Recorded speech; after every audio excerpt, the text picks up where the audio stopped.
사도신경으로 신앙 고백하시겠습니다. 전능하사 천지를 만드신 하나님 아버지를 내가 믿사오며 그 외아들 우리 주 예수 그리스도를 믿사오니 이는 성령으로 잉태하사 동정녀 마리아에게 나시고 본디오 빌라도에게 고난을 받으사 십자가에 못 박혀 죽으시고 장사한 지 사흘 만에 죽은 자 가운데서 다시 살아나시며 하늘에 오르사 전능하신 하나님 우편에 앉아 계시다가 저리로서 산자와 죽은 자를 심판하러 오시리라. 성령을 믿사오며 거룩한 공회와 성도가 서로 교통하는 것과 죄를 사하여 주시는 것과 몸이 다시 사는 것과 영원히 사는 것을 믿사옵나이다. 아멘. 오늘 함께 보실 말씀 신명기 22장 1절부터 4절까지 말씀입니다. 구약성경 295면에 있습니다. 신명기 22장 1절부터 4절까지 말씀입니다. 신명기 22장 1절부터 4절 말씀. 내 형제의 소나 양이 길 잃은 것을 보거든 못 본 채 하지 말고 너는 반드시 그것들을 끌어다가 내 형제에게 돌릴 것이요. 내 형제가 내게서 멀거나 또는 네가 그를 알지 못하거든 그 짐승을 내 집으로 끌고 가서 내 형제가 찾기까지 내게 두었다가 그에게 돌려줄지니 낙이라도 그리하고 의복이라도 그리하고 형제가 잃어버린 어떤 것이든지 네가 얻거든 다 그리하고 못 본 채 하지 말 것이며 내 형제의 낙이나 소가 길에 넘어진 것을 보거든 못 본 채 하지 말고 너는 반드시 형제를 도와 그것들을 일으킬지니라. 오늘 본문의 내용을 십계명과 연결해서 생각한다면 얼핏 남의 것을 도적질하지 말라라고 하는 계명과 관련된 것 같기도 합니다. 그러나 내용의 본질, 오늘 본문의 내용의 본질은 생명의 존중입니다. 십계명과 연결해서 이해하면 살인하지 말라라는 계명의 확장판이 되는 것이죠. 오늘 이야기가 왜 생명 존중에 관한 이야기라고 하는 것인지 지금부터 그 내용을 살펴보도록 하겠습니다. 1절을 다시 한번 보겠습니다. 내 형제의 소나 양이 길 잃은 것을 보거든 못 본 채 하지 말고 너는 반드시 그것들을 끌어다가 내 형제에게 돌릴 것이요. 여기서 형제는 혈육 간의 관계가 아니라 이스라엘 지파 가운데에서 통용되는 말입니다.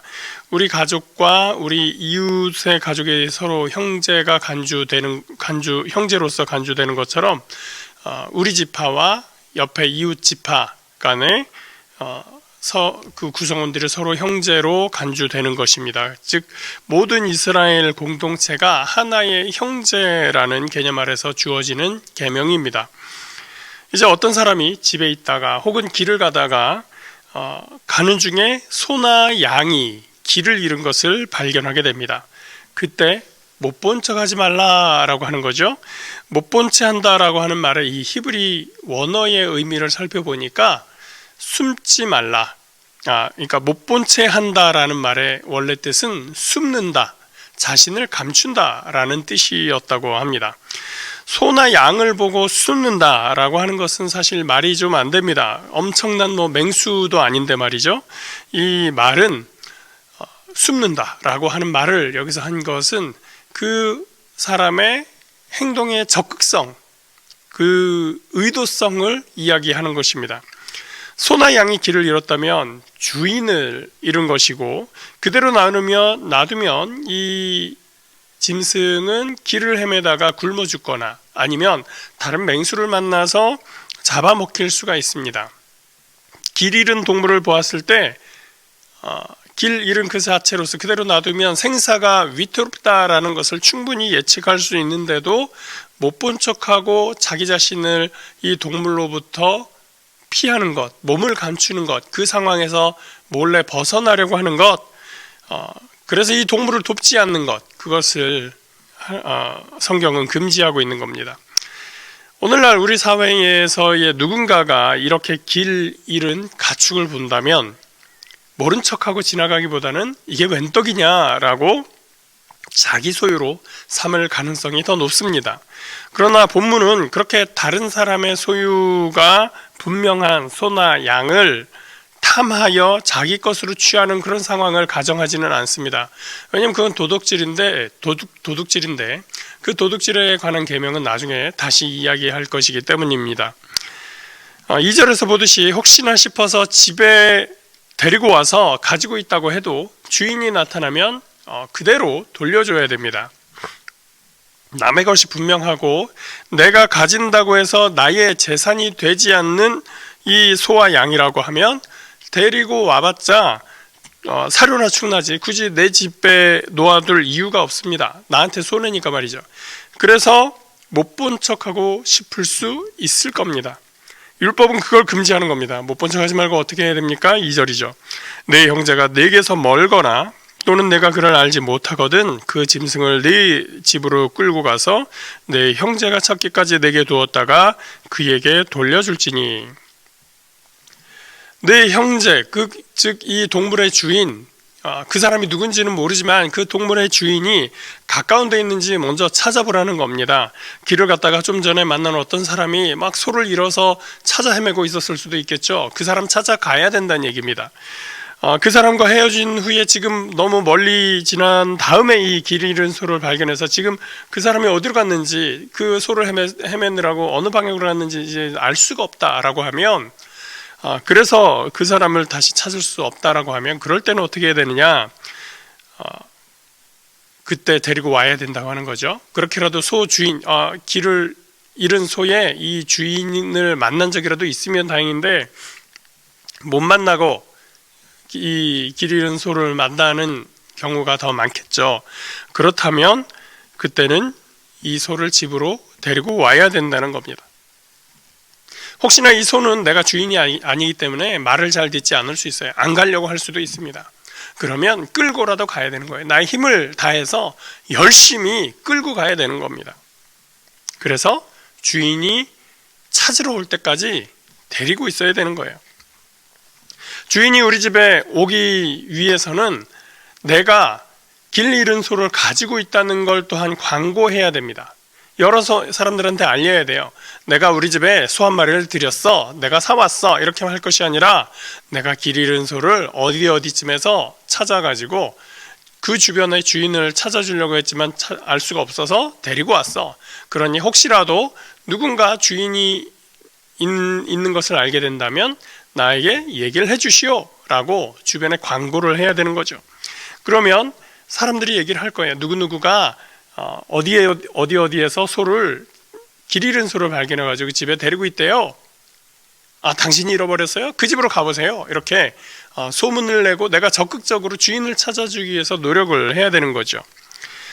소나 양을 발견하면 그렇게 하라 라고 했으니 다른 건 상관없나요?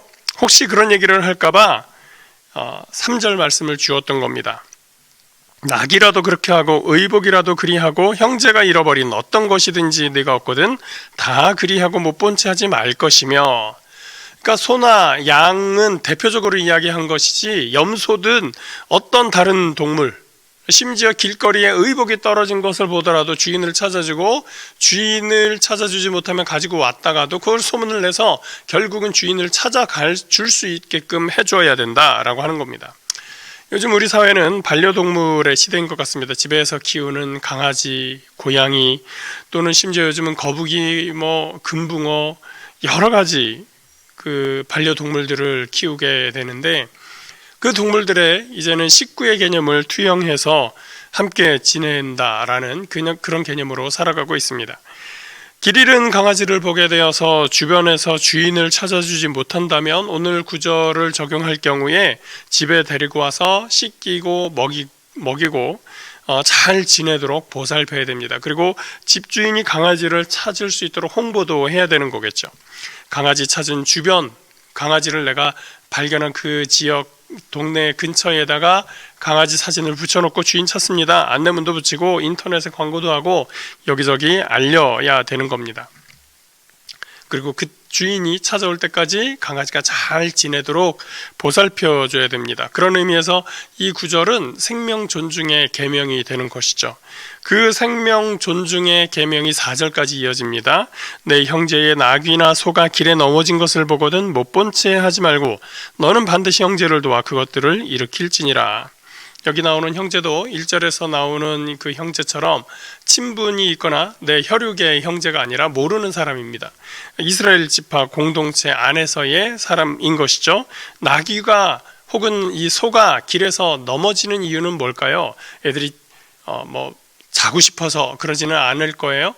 나귀나 소가 길거리에 있는 이유, 길을 행하는 이유는 다른 사람이 이 나귀나 소에 짐을 실어서 이동하는 과정이기 때문일 겁니다. 얘들이 쓰러진 이유는 그 짐이 너무 무거워서였었던 거죠. 그래서 쓰러져 있는 상황인 겁니다. 그러면 그 사람이 넘어진 거야 당연히 가서 도와주겠지만 그 동물 하나 넘어진 거 어차피 그 짐 끌고 가게끔 되어 있는 건데 뭘 그걸 도와주기까지 하느냐? 아니라는 거예요. 성경은 그 동물도 도와주라고 합니다. 동물까지도 하나님께서 주신 생명이기 때문이라는 거죠. 길 잃은 동물의 생명이 위태로울 때 도와야 된다. 또 길에서 넘어진 그 소, 나귀마저도 도와야 된다라고 하면 길 잃은 사람 혹은 다쳐서 쓰러져 있는 사람, 넘어져 있는 사람 어떻게 해야 됩니까? 그로부터 숨어서는 안 되고 그로부터 자기 자신을 감추어서는 안 되고 더욱더 적극적으로 그를 도와줘야 되는 것이겠죠. 이렇게 얘기하면 여기서 이제 생각나는 장면이 하나가 있습니다. 성경에서 어떤 장면이 있었어요? 예수님께서 말씀하신 그 사마리아인의 비유입니다. 바로 여리고로 가는 길에 강도 만난 한 사람의 이야기죠. 누가복음 10장에 나오는 비유인데요. 이 사람이 강도를 만나서 옷도 다 뺏기고 거의 죽게 되어 있는 그 상황에서 그 옆을 모른 채 지나가는 사람들이 있었습니다. 제사장, 레위 사람입니다. 당시 유대인들에게 이웃사랑의 대상, 이웃, 그들이 사랑해야 될 이웃은 유대 공동체 안에 있는 사람들이었습니다. 그러니까 이방인이라고 하면 그들의 이웃이 아니고 그들의 사랑을 받을 대상이 아니었었던 것이죠. 그리고 유대인이라 할지라도 죄인 그룹에 있다면, 그래서 이 유대 공동체에 들어오지 못하는 사람이라고 하면 그들도 또한 이웃에서 배제되는 것이었습니다. 그런 사람이 누가 있었습니까? 세리, 창기, 또 사람들이 알기에 누구나 죄인이라고 여겨지는 그런 사람들은 유대 공동체에서 받아들여지지 못하고 밖에 있었던 겁니다. 그들의 출신이 비록 유대인이라 할지라도 유대 공동체 안에서의 구성원이 될 수 없었던 거죠. 그런데 제사장과 이 레위 사람은 길을 가다가 어떤 사람이 죽어 있는지 알 수 없을 만큼 완전히 뻗어 있는 것을 보게 됩니다. 그 사람은 지금 벌거벗겨져서 이 사람의 출신이 어딘지, 어느 정도 지위를 가지고 있는 사람인지, 그리고 흠씬 두들겨 맞아서 도대체 이 사람이 유대인인지 이방인인지, 아니면 이 사람 저 사람 섞여 있는 혼혈이라서 마치 사마리아 사람인지 도저히 알 수 없는 상황의 인물인 것이죠. 내가 저 사람을 도와줄 것이냐? 제사장 레위인은 거룩한 성결의 삶을 살아야 되는 것입니다. 율법에 의하면 시체를 만졌다가는 부정해지는 그런 기간이 있죠. 성전을 섬겨야 되는 제사장으로서, 또 성전을 섬기는 레위인으로서 그들은 거룩해야 되는 겁니다. 그리고 이 사람이 자신들이 도와야 될 이웃인지 아닌지도 모르는 상황이에요. 그래서 그들은 그 자리를 피해버리고 봅니다. 못 본 채 하고 지나가는 것이죠. 사마리아 사람이 왔습니다. 사마리아 사람도 이 사람이 보통 목사님들을 이야기할 때 사마리아 사람들은 자기를 원수처럼 대하는 이 유대인을 도와줬습니다라고 얘기를 하지만 사마리아 사람이 보기에도 이 사람이 어떤 종족의 사람인지 알 수 없었을 거예요. 이 사람이 시체인지 알 수 없었고, 이 사람이 어떤 종족의 사람인지 알 수 없었지만 그 사람이 사마리아 사람이 알고 있는 것은 딱 하나였습니다. 이 사람에게 도움이 필요하다라는 사실이었죠. 제사장과 레위인에게는 이 사람의 정체가 분명해야 되고 이 사람이 시체인지 아닌지가 분명해야 되는데 그걸 모르기 때문에 도와주지 않았는데, 사마리아 사람은 그걸 똑같이 모르고 있지만 도움이 필요한 사람이다 라는 사실을 알고 있었던 것이고, 그 사실만이 이 사마리아 사람에게는 중요했던 겁니다. 그래서 그는 이 사람을 도와주었습니다. 사마리아 사람, 그는 이 사람을 도와주었고 그를 보살펴 주었습니다. 주인을 알 수 없는 길 잃은 가축을 한 마리를 위해서 데리고 와서 먹이고 보살피는 것은, 그래서 그 사람을 주인에게 돌려주기까지 내가 내 것을 바쳐야 한다는 것은 손해입니다. 오늘 본문에서 소나 양, 나귀와 옷가지를 대표적으로 거론하면서 계명을 주었습니다. 예수님이 말씀하신 비유는 강도 만난 사람이라는 하나의 예시를 들어서 또 삶의 지침을 가르치셨습니다.